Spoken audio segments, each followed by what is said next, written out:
I'm happy to be here to talk about a very favorite part of our scripture book, which I think often gets overlooked. This is my well-worn scripture book. But the very first thing you come across in this book is the Ilwan song, right? The very next page is only one sentence, but it's the founding motto or motive of Hwan Buddhism. And then when you get over into the text, when it finally starts into the text, right here, the very first text is about the explication of the founding motive itself. And which I think is very meaningful to me, and so I'm glad to talk about it. The founding motive reads, "With this great opening of material power, let us cultivate a great opening of spiritual power." After his enlightenment in 1916, our founding teacher and Master Sotaesan started a new, what some people call Reform Buddhist order in what is now South Korea. And he soon proceeded to formulate his doctrine. In those early years of the 20th century, even when Korea was still suffering under Japanese occupation, Master Sotaesan witnessed society's great leap forward in scientific knowledge, industrial power, and unprecedented material progress. He deemed it beneficial, not harmful. However, he saw a dangerous imbalance emerging. While our material capabilities soared, our spiritual wisdom remained stagnant. He warned that this would create a, quote, turbulent sea of suffering. He wrote in his very first paragraph of his doctrine, and I quote him, "Today, with the development of scientific civilization, the human spirit, which should be making use of material things, has steadily weakened, while the power of the material things has daily grown stronger, conquering that weakened spirit and bringing it under its domination," end quote. This concern drove him to establish Hwan Buddhism's doctrinal foundation. The founding motive was revolutionary, really, to restore the proper relationship between spirit and matter, not by rejecting progress, but by matching every material advance with spiritual development. Consider our relationship to technology today.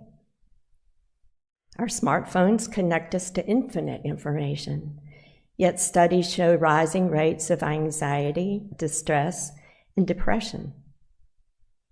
Social media promises connection, but often delivers isolation. We have more entertainment options than ever, yet many report feeling bored, distracted, and unable to focus. This is exactly what Master Sotaesan predicted, material power conquering a weakened spirit. Consider our relationship to the earth. The damage done to our environment by uncontrolled materialism, consumerism, and capitalism, especially in the West, has led to so much destruction that we fear for our planet's future.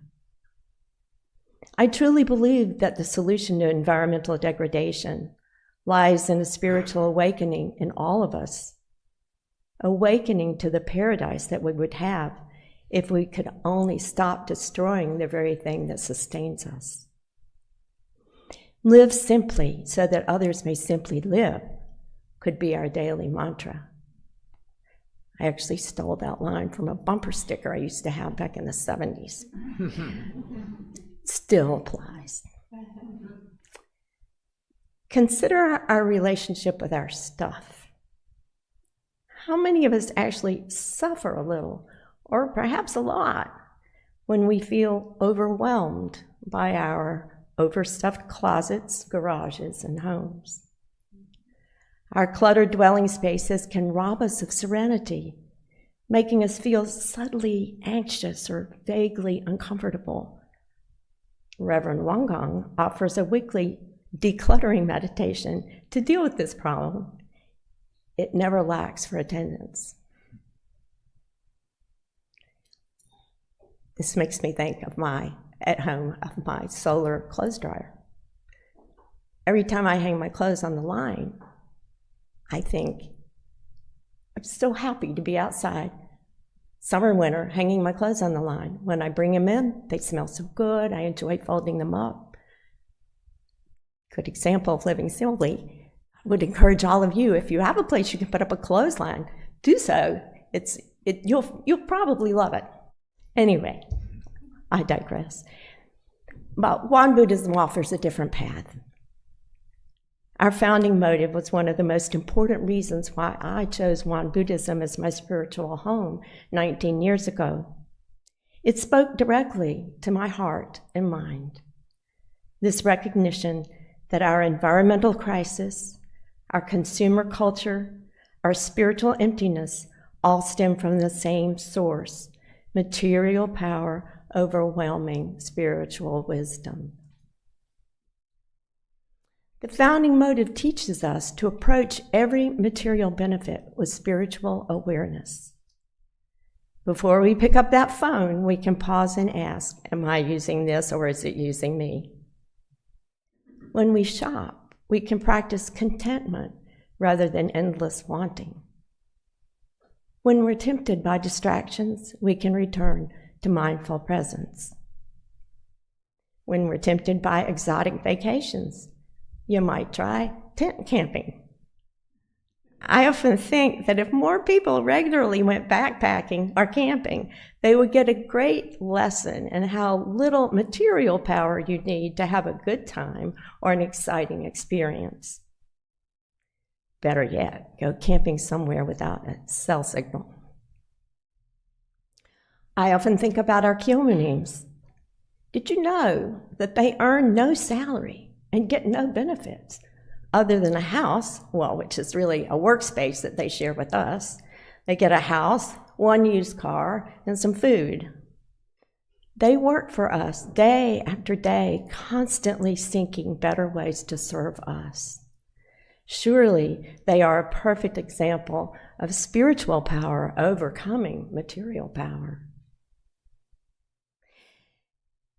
This founding motive is not about becoming monks or rejecting modernity.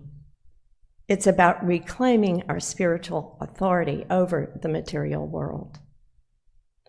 As Sochi-san envisioned, it can lead all beings to, quote, a vast and immeasurable paradise by expanding spiritual power. The founding motive remains as urgent today as it was a century ago. Well, perhaps even more so. Every digital notification, every purchase, every technological convenience is an opportunity to practice, to ensure that our spirits remain stronger than our stuff. Thank you.